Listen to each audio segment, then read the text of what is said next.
நம்ம ஹிந்தி பேசுறதுக்கு முக்கியமான அடிப்படை வார்த்தைகள் சொல்லுவாங்கல்ல, அந்த மாதிரி வார்த்தைகள் கண்டிப்பாக நம்ம தெரிஞ்சுக்கணும். வாங்க நம்ம வீடியோக்குள்ள போகலாம்.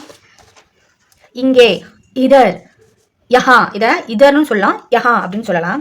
அங்கே, உதர், வஹா, உள்ளே, அந்தர், வெளியே, பஹர். வீடு, கர், காந்தி வருதுல அந்த கா வரும். கர், சீக்கிரம், ஜல்தி. அப்பா, பாப்பா, அப்பாவை பாப்பா இல்லாட்டி பிதா அப்படின்னு நம்ம சொல்லலாம்.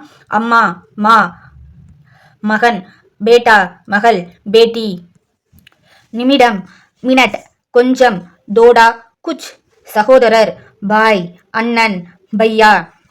நாம கொஞ்சம் அப்படின்ற வார்த்தைக்கு தோடா குச் அப்படி 2 வார்த்தை படிச்சிருக்கோம். அதில் குச் அப்படின்ற வார்த்தை வந்து கொஞ்சம், ஏதோ, ஏதாவது, இந்த 3 வார்த்தைக்குமே குச் அப்படின்ற வேர்டை நம்ம யூஸ் பண்ணிக்கலாம். இந்த, யஹ் இல்லாட்டி ஏ அப்படின்னு சொல்லலாம். அந்த, வஹ் இல்லாட்டி ஓ அப்படின்னு சொல்லலாம். இதை, இசே, அதை, உஸ்ஸே. 1 அதுக்கு ஹிந்தியில் ஏக், 2க்கு தோ, 3க்கு தீன், 4க்கு சார், 5க்கு 5, 6க்கு 6, 7க்கு 7, 8க்கு 8, 8. 9க்கு 9, 9, 10க்கு 10. சிஸ்டர் அதுக்கு பஹன், பஹன், அக்கா, தீதி. இது வரைக்கும் நம்ம படித்த வார்த்தைகளை வச்சு நம்ம சென்டென்ஸ் மேக் பண்ணலாம். நீங்கள் போங்க, நீங்கள் போங்க, இது ஹிந்தியில் ஆப் ஜாயியே. கொஞ்சம் சீக்கிரம் சொல், தோடா ஜல்தி போலோ. அப்பா உள்ளே வாங்க, பாப்பா அந்தர் ஆயியே.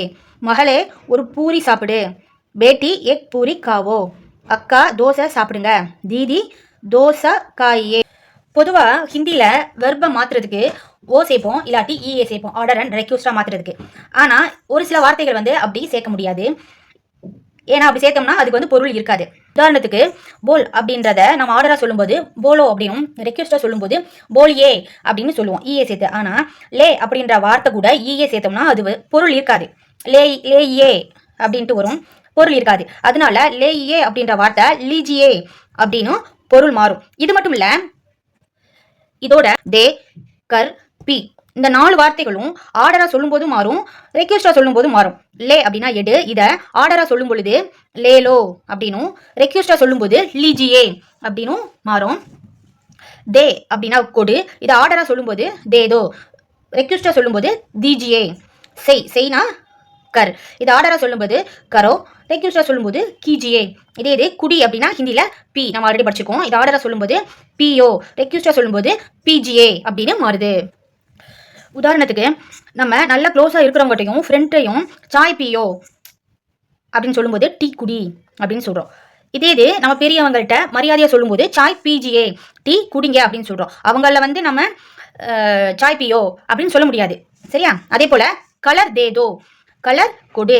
இதுவே ரெக்வெஸ்டாக சொல்லும்போது கலர் தீஜியே, கலர் கொடுங்க. காம் கரோ, இது வேலை செய் ஃப்ரெண்டுகிட்ட, இல்லாட்டி நம்மளுக்கு கீழே இருக்கிறவங்கள்ட்ட சொல்லும்போது சொல்லுவோம். இதே பெரியவங்கள்ட்ட சொல்லும்போது ரெஸ்பெக்டா காம் கீஜியே, வேலை செய்யுங்க அப்படின்னு சொல்கிறோம். நம்ம ஹிந்தியில் கற்றுக்கிறதுக்கு நிறைய வார்த்தைகள் இருக்குது. நம்ம அதை கொஞ்சம் கொஞ்சமாக கற்றுட்டு போவோம். இன்றைக்கி ஒரு சில ஹிந்தி வார்த்தைகள் கற்றுக்கலாம். தண்ணீர், அது ஹிந்தியில் பானி. கிலோ, கிலோ, மாவு, ஆட்டா. வேலை, காம். சூடு, கரம். குளிர், டண்டா. சரி, டீக்கே, சரியாக. டீக்ஸே, நேராக. சீதா அல்லது சீதே, மறுபடியும். ஃபிர்சே, கவனமாக. தியான்சே, பொறுமையாக. ஆராம்சே, மெதுவாக. தீரே, திற. கோல், மூடு. பந்த் கர், ஆன். சாலுக்கர், ஆஃப். பந்த் கர், முறை. பார், திரும்ப திரும்ப அல்லது மறுபடியும் மறுபடியும். பார் பார். இப்படி, ஐசே, அப்படி. வைசே, இன்னும். அவுர், மற்றும். அவுர், கதவு, தர்வாசா, ஜன்னல், கிடுக்கி. இப்போ நம்மளுக்கு ஹிந்தியில் பேசிக்கான வார்த்தைகள் தெரியும். வெர்பை ஆர்டர் அண்ட் ரெக்வெஸ்டா எப்படி மாற்றுறது அப்படின்னு தெரியும். விதி விலக்கு வெர்பு அதுவும் நம்மளுக்கு தெரியும். இப்போ இதை நம்ம சென்டென்ஸில் அப்ளை பண்ண போகிறோம். நம்மளுக்கு எந்த அளவுக்கு தெரியுது அப்படின்னு அப்ளை பண்ண போகிறோம். வாங்க பார்க்கலாம்.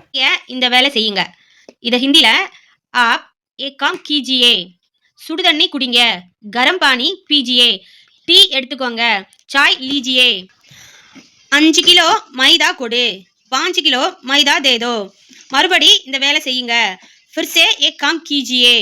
ரெக்யூஸ்டுன்றீங்க ரெஸ்பெக்ட்ன்றீங்க ஒன்றுமே புரியல, எது போடணும் எதுக்கு எது போடணும் அந்த மாதிரி உங்களுக்கு தோணலாம். ரெண்டுக்குமே லாஸ்ட்டில் ஈயே தான் சேர்க்கணும். உதாரணத்துக்கு போலோ அப்படின்ற வார்த்தையை எடுத்துக்கலாம். அதை ரெஸ்பெக்டாக சொல்லும்போது போலியே அப்படின்னு சொல்லணும். நம்மளை ரெஸ்பெக்டாக நம்ம யாரை சொல்லுவோம்னா பெரியவங்களை இல்லை நம்மளை விட கொஞ்சம் உயர்ந்த பதவியில் இருக்கிறவங்கள ரெஸ்பெக்டாக சொல்லுவோம். அப்போ அவங்ககிட்ட சொல்லுங்க அப்படின்னு தான் சொல்லுவோம். சரியா? அதனால போலியே. அதே இது ரெக்யூஸ்டாக சொல்லும்போது என்னன்னு சொல்லுவோம்? ப்ளீஸ். அந்த மாதிரி வார்த்தையை தான் நம்ம சேர்த்துப்போம். அந்த மாதிரி வார்த்தையை நம்ம யூஸ் பண்ணி சேர்த்துக்கலாம். இப்போ அங்கிள் ப்ளீஸ் போலியே. இன்னைக்கு நான் சொன்னது உங்களுக்கு புரிஞ்சிருக்குன்னு நினைக்கிறேன்.